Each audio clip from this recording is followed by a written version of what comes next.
Fala, criançada! Para quem não me conhece, meu nome é Luíse e esse é o canal Lou Livros. Hoje eu estou aqui para conversar com vocês sobre essa pérola da literatura chamada Ben-Hur.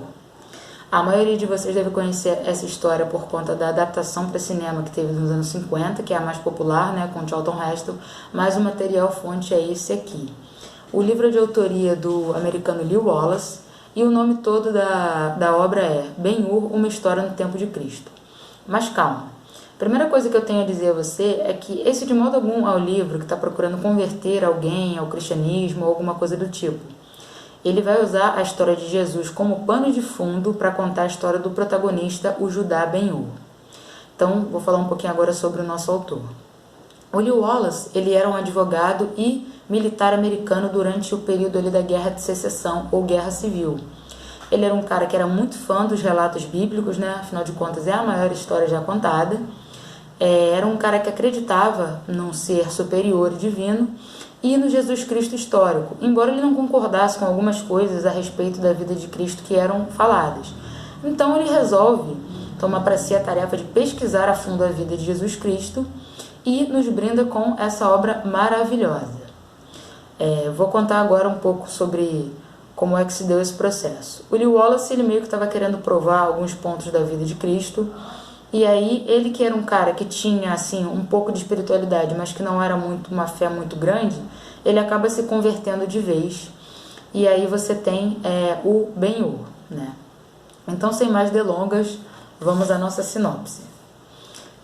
O nosso livro vai contar a história do Judá Ben-Hur, né? Que é um judeu rico que vive ali na época de Cristo.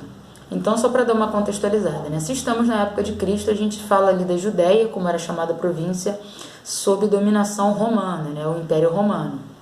E aquilo era um problema muito grande, aquela província, considerada, né, pelos romanos, porque havia muitos conflitos. Conflitos esses relacionados por conta do povo não gostar de ser dominado pelos romanos por conta do passado que eles tiveram com o rei Davi, Salomão, Saul, né? Um povo muito orgulhoso das suas tradições, porque o povo sofre muito na mão do rei Herodes, que ele não é bem visto pelo povo, porque além de ser um rei tirano, ele não observa os costumes da fé judaica e é considerado um fantoche de Roma.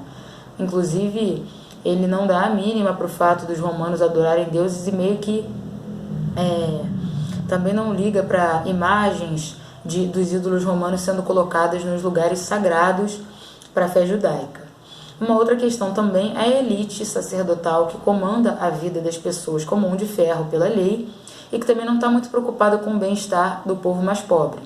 Isso por si só torna a Judéia um lugar extremamente complicado de se governar e meio que um barril de pólvora. A qualquer momento ali pode haver uma revolução, que é tudo que César, naquele tempo o imperador Tibério, não quer.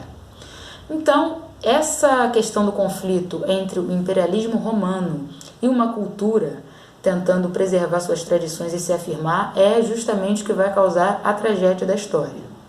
Então você tem ali o Judá, que é um rapaz rico, e por conta disso ele vai conviver com a elite da cidade, que era formada por cidadãos da Judéia, mas também por romanos. E um desses romanos é seu amigo de infância, o Messala. Eles tinham uma relação ali muito próxima, né, quando meninos, mas então o Messala, quando atinge certa idade, ele precisa ir a Roma para poder completar sua educação, para fazer seu treinamento militar e aí sim se tornar um homem de verdade, no caso, um cidadão romano. E quando o Messala retorna, ele está um cara muito diferente. Ele está um homem extremamente arrogante, extremamente orgulhoso do jugo romano, o jugo que Roma mantém sobre a maior parte do mundo conhecido, e ele passa a desrespeitar a fé judaica e os costumes, e inclusive o seu amigo Judá. Eles rompem, eles têm uma discussão, acabam rompendo de vez a amizade, e isso vai causar o grande conflito que a gente tem depois. Nesse período em que o Messala volta para a Judéia, você vai ter a investidura do procurador Valério Gratus. Ali você tem, nas províncias era assim que funcionava, você tinha o governante, né, daquela cultura, um rei, um chefe ou algo do tipo, e você tinha quem de fato mandava, que era o procurador romano, também chamado de prefeito.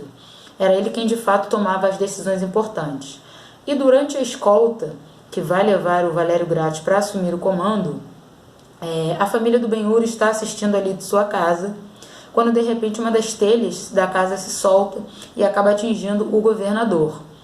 Então você precisa entender que houve uma comoção e aquilo foi considerado um atentado contra a vida de um governador romano. E o Messala fica responsável pela investigação desse acontecimento. Acontece que uma das telhas acabou se soltando de fato, não foi um atentado, mas por conta do que aconteceu, ele culpa a família do Judá pelo que aconteceu, pelo ocorrido, e condena o Judá à escravidão. A irmã dele e a mãe são colocadas num calabouço, numa prisão ali mesmo, na Judéia, e ele é mandado para ser escravizado numa galé romana. Mas não é uma galé comum, é uma galé de guerra, né? E ali na história, esse é um dos piores cenários possíveis, porque você tem uma galé formada exclusivamente por escravos, e eles são acorrentados ao navio, então eles não poderiam nem tentar fazer com que o navio fosse derrotado para atingir sua liberdade. Se o navio afundar, eles afundam também. E aí o Judá vai passar 4 anos nessa condição. No livro ele até menciona, né, que ele venceu inúmeras batalhas, participou de muitas guerras, mas ele não tem noção do que aconteceu realmente porque ficou passando tempo no porão do navio. E durante uma dessas batalhas ele, por sorte, acaba salvando a vida do cônsul, que era o general mais importante ali, né, naqueles tempos, e recebeu o título de cônsul, que é o Quintus Arrius. E durante a parada da vitória, né, do Quintus Arrius, ele pede ao Tibério, o imperador Tibério, para interceder por ele e permitir que ele adote aquele escravo que salvou sua vida.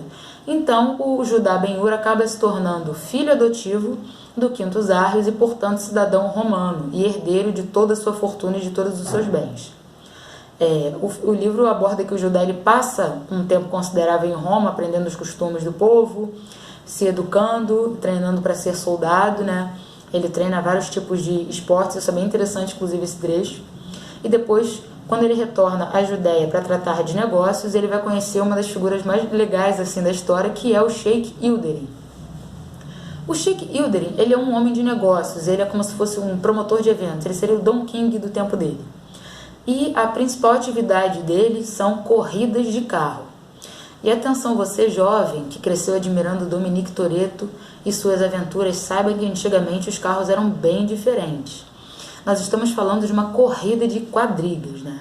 Você tinha um carro pequeno onde ficava o auriga, que era o condutor, e eles participavam de uma corrida com outras quadrigas dentro do circo máximo, ali na arena.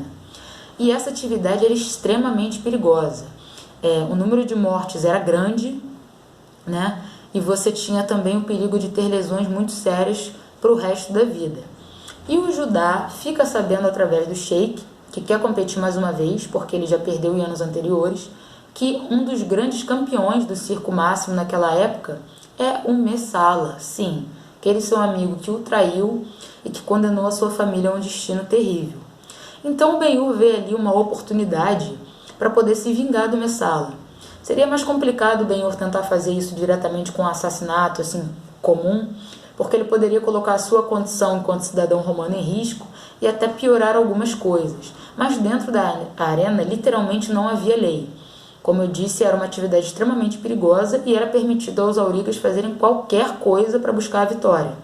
Inclusive, na adaptação de 59, o personagem do Sheik ele avisa ao Judá que ele está usando uma quadriga grega, né, que tinha um ferro ali na lateral da roda para tentar destruir os carros do seu oponente.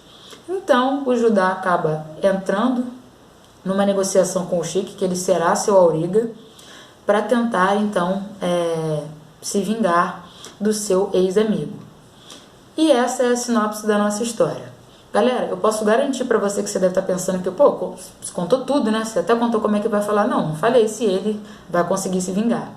Mas, assim, realmente eu não contei nem 10% do que você vai encontrar no livro. O livro é, assim, muito rico, os personagens são muito bem trabalhados. É um grande novelão, assim, no melhor sentido do termo. Você quer saber o que acontece com os personagens, né? São todos muito complexos e tem uma história de vida muito bacana. E o Judá é um personagem muito interessante, né? E onde entra Cristo nessa história? É interessante que mesmo aquela pessoa que não é muito religiosa conhece por alto a história de Cristo, e toda a história da vida dele até o seu martírio é contada de forma muito sutil ali dentro. Você ouve um personagem falando a respeito de alguém que estava pregando em determinado lugar, sobre o novo rabino que surgiu, sobre como o povo está ficando agitado com as ideias de um cara que está pregando, e entre outras coisas. Tem até uma das cenas mais emocionantes, que é quando Judá está sendo conduzido para a sua vida de servidão. Jesus oferece água para ele, né? Isso inclusive é uma das cenas mais belas do filme de 59. Então, galera, eu recomendo muito a leitura, é extremamente interessante, e o fato de se passar no tempo de Cristo, de ter a história de Cristo como pano de fundo, é muito legal, encanta assim de uma forma que você não consegue imaginar. Agora vamos falar um pouquinho sobre as adaptações. O Ben-Hur teve várias adaptações para diversas mídias. Você teve teatro, série animada de desenho, você teve série de TV e o cinema, que foi de longe a mais aclamada. A adaptação mais recente que a gente tem é de 2016, que é com o Rodrigo Santoro como Jesus Cristo. Eu não gosto muito desse filme, né? Eu acho que ele é um pouquinho fraco, acho que ele perdeu uma oportunidade de ser uma obra um pouco maior, mas enfim, é uma questão de gosto, e muita gente pode ter conhecido a história através dele, né? Não podemos negar. Mas, sem dúvidas, a melhor de todas elas é a adaptação de 59, com o Charlton Heston e o Stephen Boyd. Luiz, quem é Charlton Heston? Não faço nem ideia, não sei e não vi. Charlton Heston fez o Planeta dos Macacos, a versão clássica dos anos 60. E Luiz, continuo não sabendo. Charlton Heston fez Moisés nos anos 50. Ih, caguei. Galera, sabe aquele meme do Começou o Mimimi? Que tem um coroa assim abrindo os braços e você... ele é o Charlton Heston. E se você não conhece esse meme, eu não posso fazer nada por você. Agora vamos aclamar esta obra maravilhosa. Essa obra tem uma história interessante, né? Inclusive até uma recomendação para vocês, que é um documentário chamado The Movies. Ele passou muito tempo ali na HBO no ano passado, é uma minissérie que vai contar pra gente a história do cinema. E quando eles vão abordar a era de ouro do cinema, que é entre os anos 20 e os anos 50, eles mencionam que ali pelos anos 50 o cinema estava perdendo um pouco de público. E uma estratégia que os grandes estúdios encontraram era adaptar grandes histórias da literatura, fazer filmes épicos. E o Ben-Hur, ele está nesse grupo. Você tem ali nesse período os 10 Mandamentos, tem o Quo Vadis, uma história no tempo de Nero, O Manto Sagrado, Demétrio e os Gladiadores, entre outros filmes grandiosos. E você nota isso quando você assiste Ben-Hur. É um filme antigo, um filme grande, mas ele continua maravilhoso. A gente tem que entender que é uma forma de cinema que não é mais feita hoje. O figurino, os cenários, é tudo impecável, né? E as atuações também. E se isso não foi suficiente para fazer você se interessar, eu vou deixar aqui na descrição a cena da corrida de bigas, que é sem dúvida a coisa mais emocionante que a gente tem no livro e no filme. Cara, eu já vi o filme 400 vezes, né? E eu garanto que vão ser os 4 minutos mais sinistros da sua vida. Mesmo sabendo o desfecho, eu continuo apreensiva. É o mesmo aperto no coração que eu sinto toda vez que o Fluminense está com a bola no campo de defesa. Você é imprevisível, você não sabe o que vai acontecer, e aí você fica ali naquela tensão, e você tem que entender que isso são anos 50, meu querido. É simplesmente impressionante a grandeza daquela cena, e você vê que hoje ela não envelheceu nada, ela continua muito bem feita e emocionante. Inclusive, parabéns, né, para quem tratou daqueles cavalos, porque eles estão belíssimos. E para você ver a grandeza desse filme, ele é um dos 3 que conseguiu arrebatar 11 Oscars. Até agora, depois dele teve o Titanic e depois o Senhor dos Anéis. Foi que nem você no aniversário Guanabara, cara. Pegou na gôndola assim os Oscars, pá, e arrebatou tudo. Inclusive tem até uma controvérsia, né? Porque dizem que ele deveria ter ganhado o Oscar de melhor roteiro adaptado, mas parece que teve uma tretinha ali e ele acabou não levando.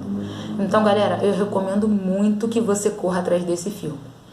Não sei o que, é muito grande. Pô, gente, por favor, você aí que tá dizendo que esse filme aí é muito grande, mas parou pra assistir o Snyder Cut, tia Luísa tá vendo essa zoeira aí, cara. Então, recomendo que você leia esse livro maravilhoso, recomendo que você veja o filme dos anos 50. E é isso aí, galera. Eu espero que vocês tenham gostado dessa resenha. Eu aproveitei o período da Sexta-feira Santa, que é uma data importante para muitas culturas, para colocar essa história, né, que acabou que casou aqui com o tema. Se você gostou desse vídeo, deixe seu joinha. Se você não gostou, me diz o porquê você não gostou. Um abraço e até a próxima.